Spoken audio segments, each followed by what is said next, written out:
సాధారణంగా పెద్ద కుటుంబాలు అంటే ఓ జంటకు 10 మంది పిల్లలు ఉంటారు. ఇంకా కొన్ని కుటుంబాల్లో అంతా కలిపి 15 మంది వరకు ఉంటారు. అయితే ఇలాంటి పెద్ద కుటుంబాలు కొన్ని దశాబ్దాల క్రితం మాత్రమే ఉండేవి. ప్రస్తుతం చాలా మంది 2 పిల్లలతో ఆపేస్తుండగా మరికొందరైతే ఒక్కరు చాలు అనుకుంటున్నారు.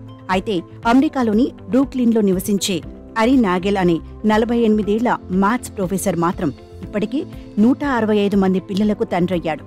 ఓవైపు ప్రొఫెసర్ వృత్తిలో కొనసాగుతూనే తన స్పెర్మ్ను దానం చేసి పిల్లలు లేని వారికి సంతాన భాగ్యం కలిగేలా చేస్తున్నాడు. ఇక ప్రపంచంలో ఉన్న అన్ని ఖండాల్లో తన వీర్యాన్ని పంచినట్లు అరీ నాగెల్ తెలిపారు.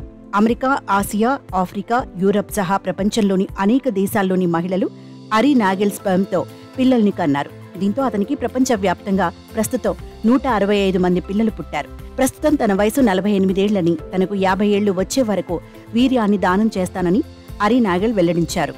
తాను 8 ఏళ్ల క్రితం ఈ స్పెర్మ్ డోనర్ వృత్తిని ప్రారంభించినట్లు అరీ నాగెల్ చెప్పారు. అయితే వచ్చే 2 ఏళ్లలో స్పెర్మ్ డొనేషన్ వల్ల కనీసం మరో 20 మంది పిల్లలకు జన్మనివ్వడం తన లక్ష్యమని అరీ నాగెల్ పేర్కొన్నారు. ప్రస్తుతం వారానికి 2 మహిళలకు అరీ నాగెల్ స్పెర్మ్ డొనేట్ చేస్తున్నట్లు తెలిపారు.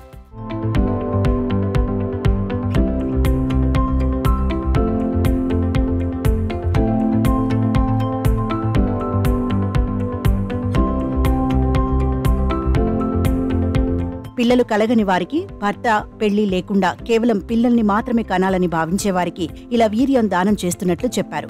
ఈ క్రమంలోనే అరీ నాగెల్ కు ది స్పెర్మినేటర్ అనే ట్యాగ్ కూడా ఇచ్చారు. అయితే ఇటీవలే అరీ నాగెల్ కు 165వ బిడ్డగా మగపిల్లాడు జన్మించాడు. ప్రస్తుతం అమెరికా, కెనడా, ఆసియా, ఆఫ్రికా, యూరప్లలో 10 మంది మహిళలు అరీ నాగెల్ ఇచ్చిన వీర్యం ద్వారా గర్భవతులై ఉన్నారు. వారిలో ఒకరు అతి త్వరలోనే బిడ్డకు జన్మనివ్వనుండగా జూలై, ఆగస్టు నెలల్లో 2 ప్రసవానికి సిద్ధంగా ఉన్నారని అరీ నాగెల్ చెప్పారు. తన వల్ల చాలా మంది పిల్లలు జన్మించడం అనేది తన లైఫ్ లో బాగా ఆనందాన్ని ఇస్తోందని పేర్కొన్నారు. అరీ నాగెల్ స్పెర్మ్ డొనేట్ చేసిన వారిలో ఎక్కువ మంది న్యూయార్క్ లో నివసిస్తున్నట్లు తెలిపారు. న్యూయార్క్ లో 52 మంది, న్యూజెర్సీలో 20 మంది, కనెక్టికట్ లో 13 మంది ఉంటున్నట్లు చెప్పారు. తన స్పెర్మ్ ద్వారా పుట్టిన పిల్లల్లో చాలా మందిని తాను తరచుగా కలుస్తుంటానని అరీ నాగెల్ తెలిపారు.